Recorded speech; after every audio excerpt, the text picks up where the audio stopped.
Welcome to A Call to Action, a series presented by Great Eastern Radio and Brattleboro Community Television.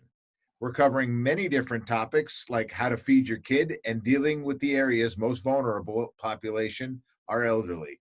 Today, we're chatting with Starr Latronica from Brooks Memorial Library and Carol Lolatte, Director of Parks and Rec here in Brattleboro. Welcome to A Call to Action. Great to be here. Awesome. Well, thank you for inviting us.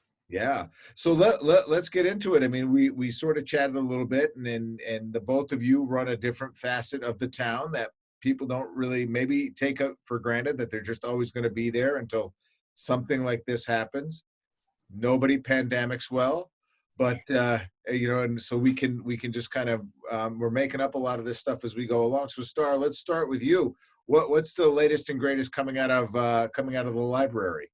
Well, last Friday, a week ago, the governor declared that it was permissible for libraries to offer curbside delivery of material, so that patrons can come to the library and get materials to take home. So we will be beginning to institute that on Monday. Okay. We'll have specific times for people to come and pick up their materials. You'll need to reserve them in advance. It may take 24 hours to pull them all together, but we'll let you know when they're ready, and you can come to the library. We'll arrange a time for you to come and pick them up, and we'll place them on a table in front of the library, and then when the doors are closed, the patrons can come and pick up their order. We're also going to start accepting back borrowed materials. We've been asking everybody to hold on to those. Please know there is no hurry. There's no rush to bring these back. We don't have fines, and we will keep extending due dates. So please don't make an effort to come out if you're not already going on an errand or something. Go ahead, hang on to those materials. And always, always remember, stay within your comfort zone. We are really, our first priority is the safety of the staff and the patrons and the community. So there's plenty to entertain yourself on the library website with online resources. And then we're happy to get you new materials to read if you're dying for a paper book to read. But really check out the website, avail yourself of the online resources, and we'll even give you a library card over the phone or via email. So take your time. Don't rush into anything, but we're here for you when you need us. Okay, great. Starr, for folks who might not know, what is your website? Oh, good question. It's www.brookslibraryvt.org. Right. Thanks, And there's a lot of information on that as far as the town links to what's happening statewide and locally here. It's really great. And I'll just have you know that when I went to look at it this morning, I completed my census survey. So Thank you. Thank you. I haven't done that yet. This weekend is a big push for census, and it's so, so important. That's how Vermont gets allocated and allotted their portion of federal funding. So please do your census. It benefits all of us. Yeah. Well, thank you for having it on the site, because honestly, it was one of those things that sort of had fallen off my radar. And when I looked, I was like, oh, all right, I guess I should do this now. There's no chance of me going off the grid, at least not for another decade. That's great. So Carol, I know that there's a lot of questions regarding pools and what the summer program looks like. And I know that you're still a little handcuffed on that. Can you talk about that? Yeah, that's true, Fish. We are still waiting for the governor to lay out some future guidelines as to what summer might look like, as it pertains to summer programming, as it pertains to pools, and even special events. Larger group activities like concerts on the Common and TGIF morning matinee, and the big one out there, 4th of July. Those are still things that we need further guidance from the governor on at this time before we can make that march forward. Okay. Is it worth speculating, or are you really just going to try to wait for the science behind it? We definitely need to wait for the science behind it, but at the same time, we have been, all hands on deck as far as what things might look like going forward. Certainly, camps are going to look much different. Your 100 kids coming to camp and all grouping around and having lunch together and having council ring together and going swimming together. That's probably not going to happen this summer. We're going to spread that out and start thinking about smaller groups is the speculation where I'm at. And what in turn that's going to mean for the citizens of Brattleboro is that is going to mean limited programming. And where we were, we've always been able to accept everybody into the programming. But when you're going to have limited space, then that is going to become a challenge for us down the road, is limiting the opportunities so that we can safely offer programs to keep everyone safe and healthy. Right. Yeah. So, and I mean, under your purview comes all the softball leagues and the pool and again, so just sort of in this handcuffed position of really just not having any firm answers. That's really the challenge right now is planning for what, planning for when, and when going to have an answer, if that's a way of putting it out there. In the meantime, we are, certainly encouraging people to come out and use our green space, because there's a lot of things that you can do in the park. We've got a lot of great trails that people can come into Living Memorial and walk up behind the Kiwanis shelter. There's a nice trail system back there. We have a beautiful rotary disc golf course where people can come out. I'm actually seeing several people daily going out and utilizing the disc golf course. So those are some real things that you can come out and enjoy our green space. Community gardens have really taken an uptick.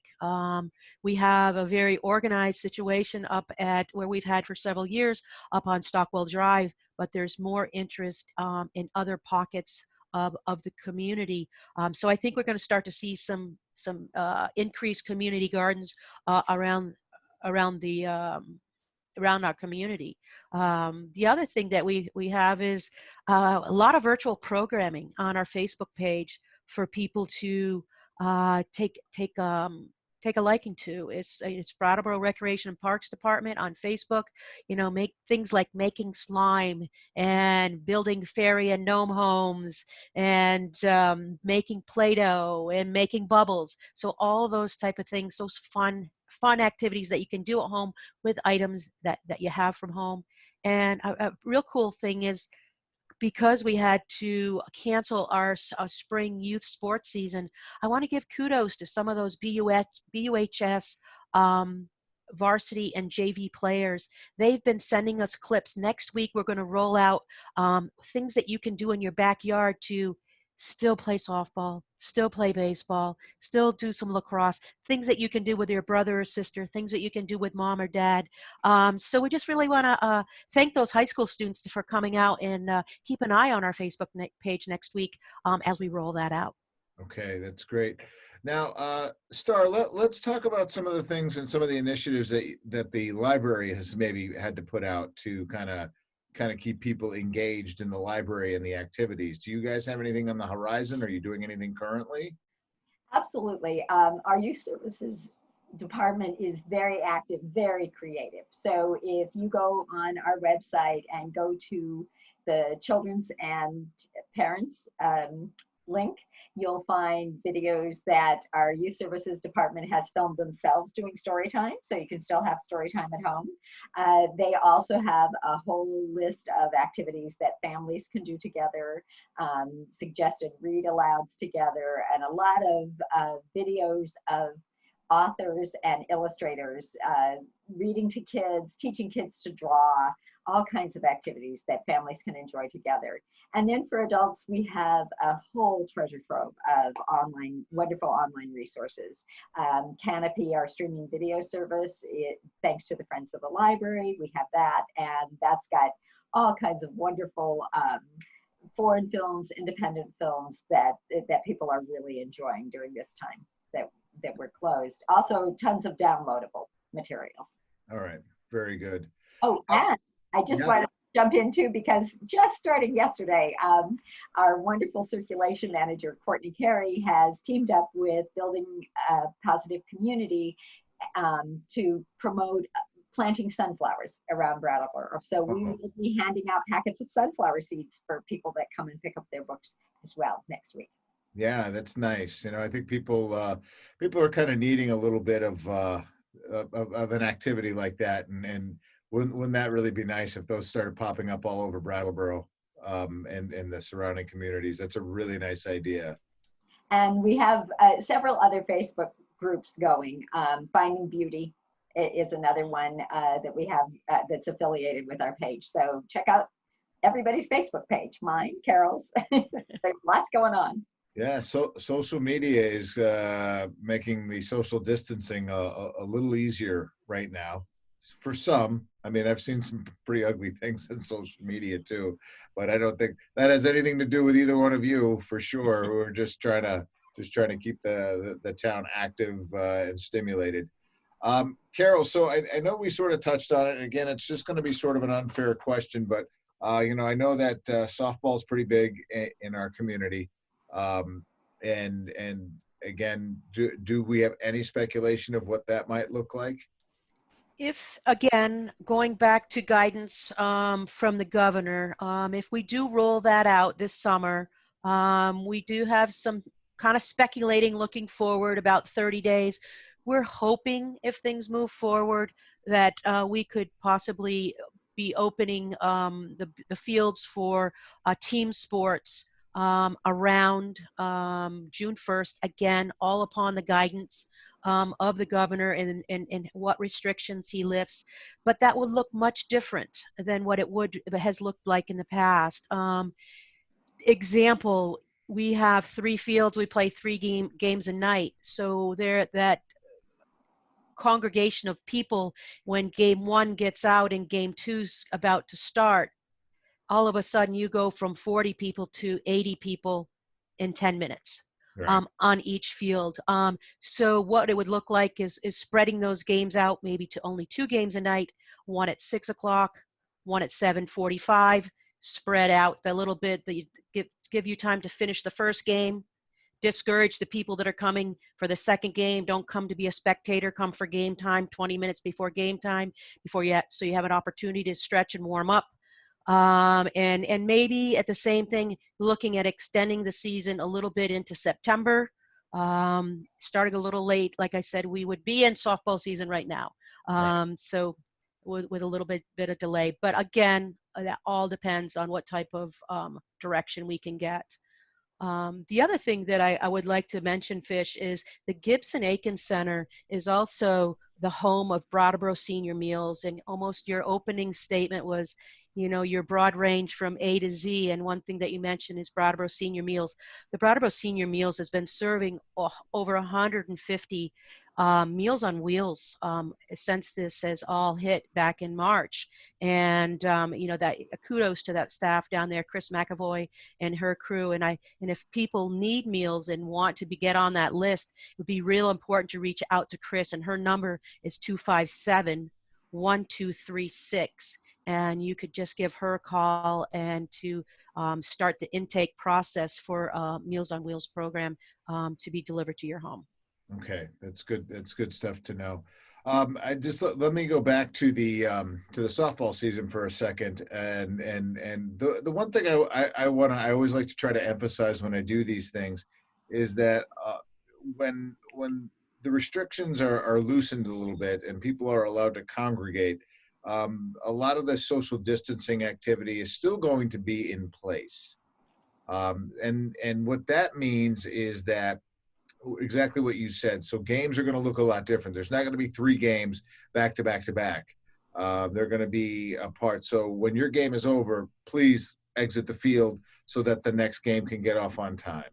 And correct. Yeah. That's the direction that we'd have to go. The nature of most sports, unless it's an individual sport, there is that you can't tag someone out from 6 feet away. Right. They're going to be safe. So those are some challenges, but I think really being using some of the basic hygiene leading into it, making sure that you're going into the game and hand sanitizing as much as possible in between. We will do our diligence in keeping the facilities clean the best that we can. Real difficult to constantly stay on top of sanitizing and disinfecting when it comes to those things. So that's really the reason that we need to hold tight until we get those restrictions lifted. All right. Now, Starr, right now, of course, curbside starting on Monday, which is the 4th. Yes. Yes. So the 4th of May. And so do you have any hopes of having the library opened up, even at a small thing, or again, are you still sort of handcuffed by the science a little bit? We're waiting for guidance, and we're going to be super careful. We're going to err on the side of caution. And when we do open, like Carol said, it's going to look a lot different. We're not going to be able to have groups of people sitting around a computer or a table. It's going to look a lot different in the children's room, because we're not going to be able to have kids crowded around a computer doing a project together. We won't have craft supplies out for some time, just to play it safe. That's the most important thing, is keeping everyone safe, so that they can enjoy the library, so they can come out and recreate and be part of the community. So just take it one step at a time. And so we're waiting for guidance, both from the state, but also I spend a lot of time investigating what other libraries in the country are doing, what the standards are. Carol talked about hygiene and contamination, and we're being super careful with all returned items. The CDC and the Institute for the Museum Library Services recommends, they said that the virus will live 72 hours on a Mylar book cover. So we're not taking any chances. We're sequestering all return materials for 4 days. So that gives it an extra day. And then we are going to wipe everything down in addition to that. So that means if you do bring your materials back, they're not going to get checked in for 4 days, because nobody's going to touch them. And we're going to make sure that they're good to go before we let anybody else have them. All right, that's good to know. That's good information to have out there. Is there anything that you feel like that we haven't covered? I know that that's great. We've got outdoor spaces with Parks and Recs, and I know Carol and her team are diligently waiting for the governor to give the next steps, and then maybe we'll get an update with you, Carol, once we have a better idea of what that looks like. But is there anything out there that we may have left out that we haven't covered? I'd like to just chime in one last area, because I'm sure people are saying, the pool, what's going to happen to the pool? I think, much like Starr said, that things are going to look different. Things are going to look different at the pool. This summer, there might not be any chairs. If we open the pool up, it might be bring in your own chair, use your own towel. We might not take your belongings and keep them, safe and dry for you. You may have to take on that responsibility yourself. And there may be limits as to the number of people that we're going to allow through the door. So once somebody leaves, then we can allow somebody back in. But again, a lot of that will be determined by the governor. But I think people need to get in the mindset that the pool is going to look different, the park is going to look different, the library is going to look different, and not just those 3 items, but Brattleboro, and across the country and the world, it's going to look different. So, Starr, anything for you that we may have left out? Yeah, I just want to say that a huge part of library service is the social interaction we have and we facilitate with our patrons. And so we have missed that tremendously. We miss you, our patrons, but please do keep in touch. Email us we all have individual emails at the library, or you can just send a broad message to info@brookslibrarybt.org, and know how much we miss you and how much we look forward to seeing you. Very good. Thank you. Again, I just on this note, this is both of these ladies deal with masses amounts of people, and so kind of coordinating that is going to be a little bit like herding cats. So if you are listening to this interview, I would say that and you take advantage of Parks and Recreation or the library, to be patient with the new guidelines that are being laid out. We're all in this, and nobody's doing it to just be mean. We're doing it to be safe. So thank you both for jumping on a call to action with me today. I really appreciate both of you taking the time out of your day. Thank you, Fish. It was great to be here. Thank you.